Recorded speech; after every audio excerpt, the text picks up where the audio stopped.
Tom Simpson, founder of the National Billiard Academy. For the last 20 plus years, we've been teaching our 3-day intensive program to players all around the country. We've had about 3,000 players come through the program, and we've certified over 200 instructors. The 3-day program is very popular, and one of the most popular things in the program is elevation techniques for how to elevate your bridge hand and how to elevate the back of your cue. So we're going to look at elevation techniques for how to elevate your cue accurately and confidently. We're going to show techniques for how to elevate your bridge hand and how to elevate the back of the cue. The most basic kind of elevation is raising your bridge hand to clear an obstructing ball. If there's nothing in the way, I can land my bridge hand at my standard bridge location for that shot, no problem. However, sometimes there's something right there where you wanted to put your hand. So now I'm going to have to elevate the back of my cue and either come in short like this or come long like this to clear the obstruction. I want to clear the obstruction by a minimal amount I can safely clear it because I don't want to elevate any more than necessary. A good tip on this kind of a shot is to put your elbow down and make a move like that, because now I'm very stable. Nothing is moving. Sometimes you have a problem where you want to elevate over a lot of balls that are in the way. And so you need a really long bridge that's elevated. And that's kind of difficult, but we have a technique that makes that a lot more solid. What happens is, as you raise your bridge hand, you push your thumb forward and raise it up. And if you keep going with that, at some point, the stick gets pressed against my wrist and forearm and my chest. So now I have 4 points of control for this stick. 1, 2, 3, 4. That makes it very stable, very secure stroke. So you can actually elevate over things like this and successfully make the ball. Let's look at how you form a really high bridge like that. We need some of these details. I'm going to get to a bridge like this. And the easy way to get there is to start with the universal loser sign, the big L. I point my palm away from me, put the stick on the L, flip my palm so that the stick comes to my forearm and my chest. Set it down. Put some weight on your bridge hand to make it stable. If your bridge is not stable like this, everyone has different kinds of fingers, you might try crossing these two fingers.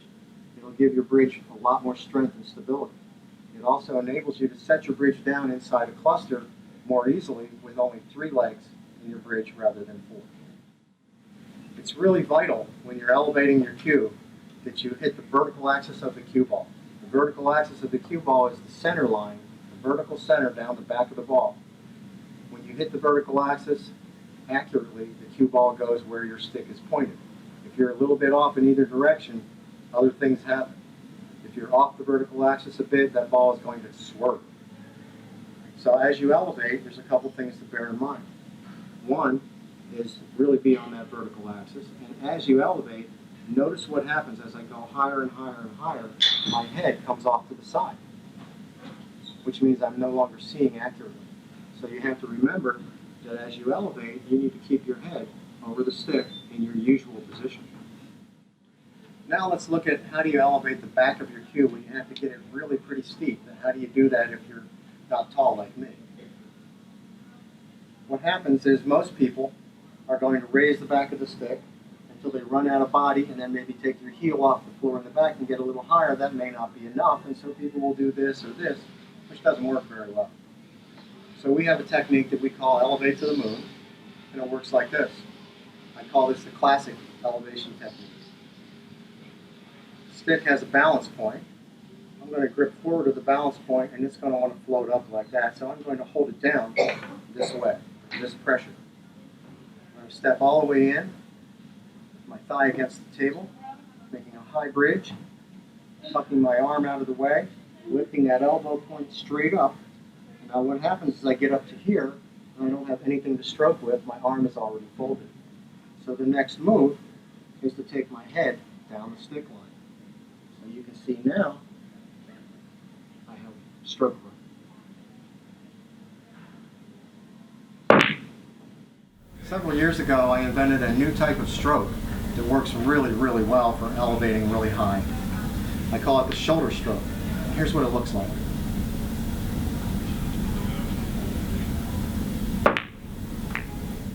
So how do we do a shoulder stroke? First step is to find a place on your shoulders where if your shoulders are down and relaxed, the stick doesn't want to fall off. So you don't want to do this, clench anything up. The shoulders are down and relaxed. I'm going to put my grip hand about halfway down the stick, and in my case, it's about parallel to the floor or the table. I'm going to use a grip like this or this, and I'm going to pull slightly toward my elbow to keep this thing on my bridge hand and on my shoulder. That's the stroke. So what I'm going to do is step up here, make my high bridge, get my bridge strong. I'm getting draw on this shot. One of the really excellent applications of the shoulder stroke is draw off the rail. Most players don't know that's even possible because you're thinking, well, how do I get my tip low enough? Well, what is the rail made of? Rubber. We're going through it like it's not there. So I can actually get good draw off the rail.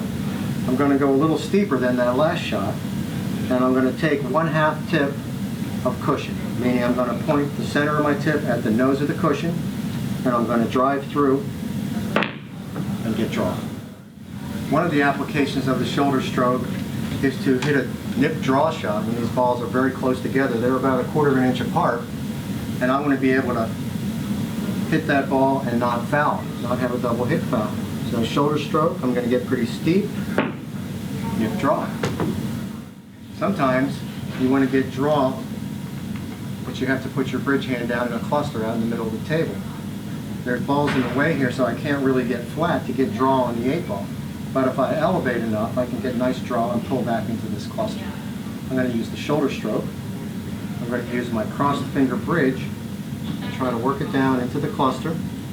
Put some weight on it to anchor it and make it solid. There's the shot.